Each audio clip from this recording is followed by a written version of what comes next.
Salam sejahtera untuk kita semuanya.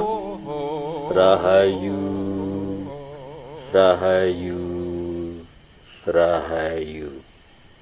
Pada kesempatan kali ini saya akan membahas tentang cara membuka kunci wadah ilmu gaib di dalam diri kita. Hal ini sangat penting sekali kita bahas, karena banyak sekali orang-orang yang mempelajari sebuah keilmuan, entah itu yang ilmu pengetahuan secara umum ataupun ilmu-ilmu kegaiban, tetapi jarang sekali yang bisa merasakan ataupun bahkan bisa masuk ke dalam sanubarinya. Nah, ini sebenarnya ada faktor-faktor yang menyebabkan panjenengan sudah menjalani atau melakukan tirakat tertentu, mengamalkan amalan-amalan tertentu, tetapi panjenengan belum bisa merasakan manfaatnya. Sekarang kita mulai saja. Agar keilmuan kita itu bisa masuk ke dalam diri kita, ini terutama yang ilmu-ilmu gaib, panjenengan harus buka dulu wadah keilmuan panjenengan, yaitu wadah keilmuan yang ada di dalam diri panjenengan semuanya.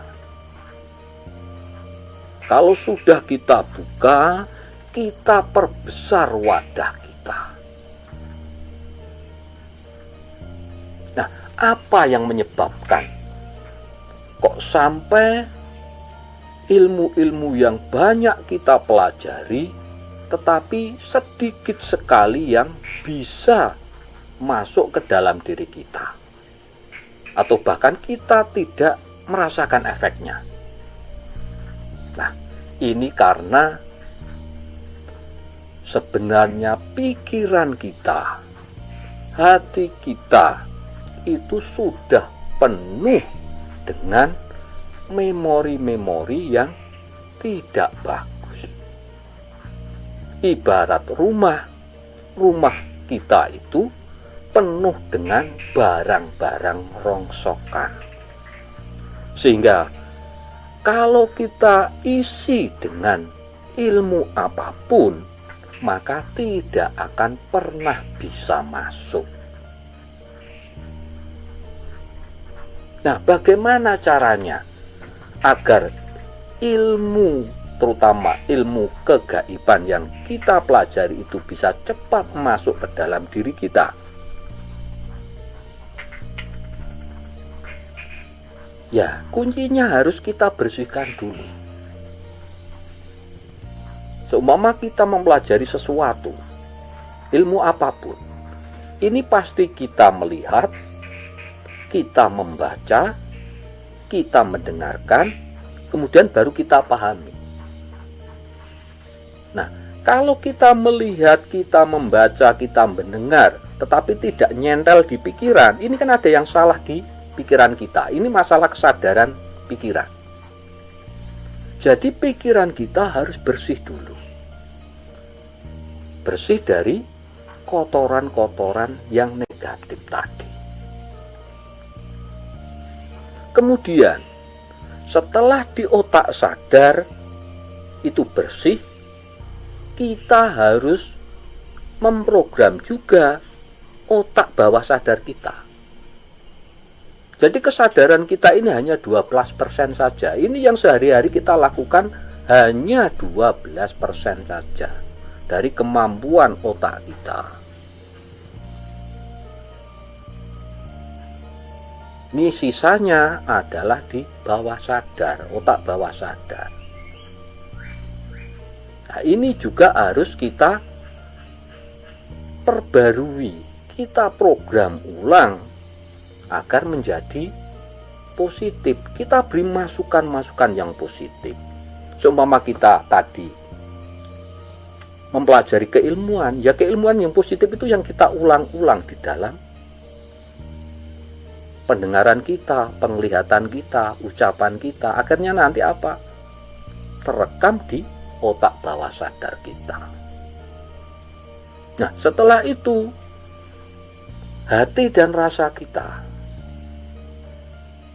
Jadi kita mempelajari keilmuan apapun tidak akan bisa masuk meskipun sudah di otak kita, kemudian di otak bawah sadar kita.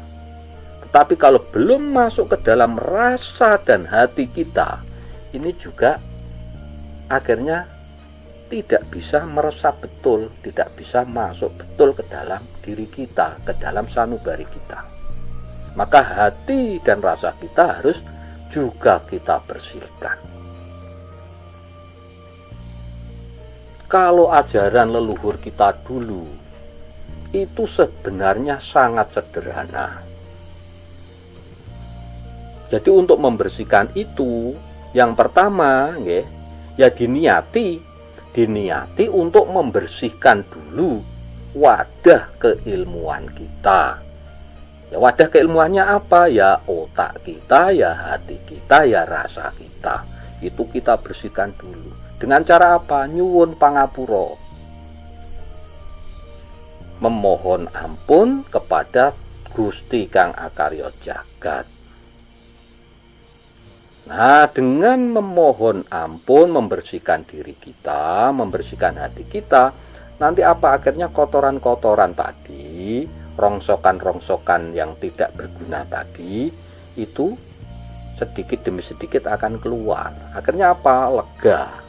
Wadah keilmuan kita menjadi jembar. Nah, kemudian setelah itu kita bersihkan, kita niati, duh Gusti, saya mohon panjenengan buka wadah keilmuan saya. Nah, ini ilmu lahir dan ilmu batin.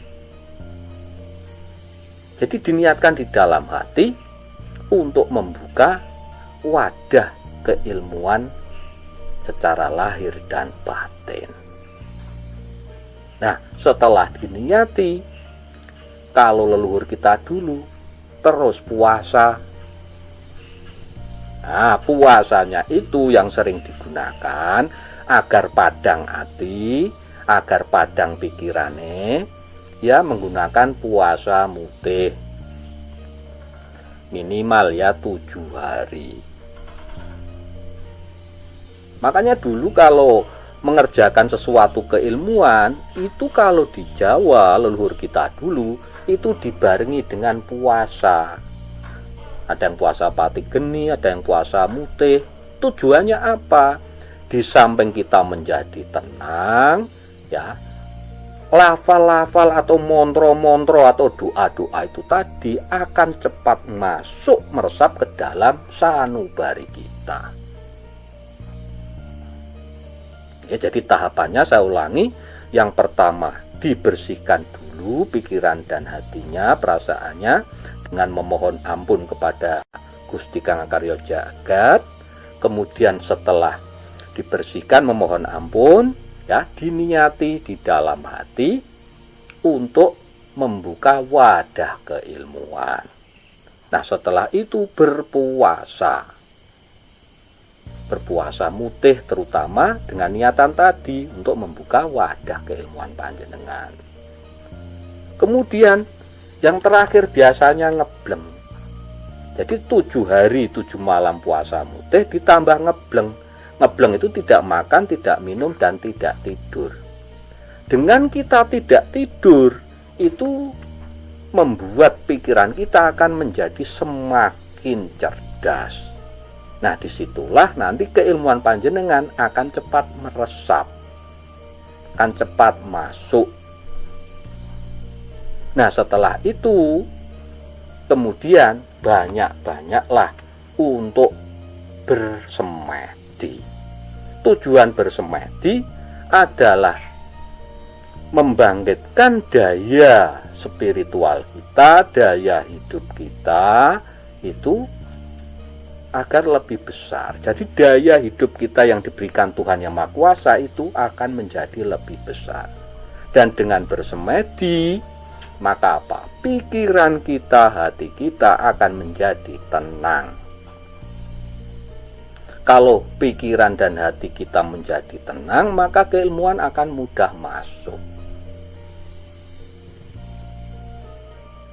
Kalau pikiran masih ruwet, hati kita juga masih tidak tentram, ya, sering bingung sendiri. Nah, itu mau belajar apapun, keilmuan apapun, ya tidak akan pernah bisa masuk. Jadi di sini saya tidak menggunakan mantra-mantra tertentu, itu tidak.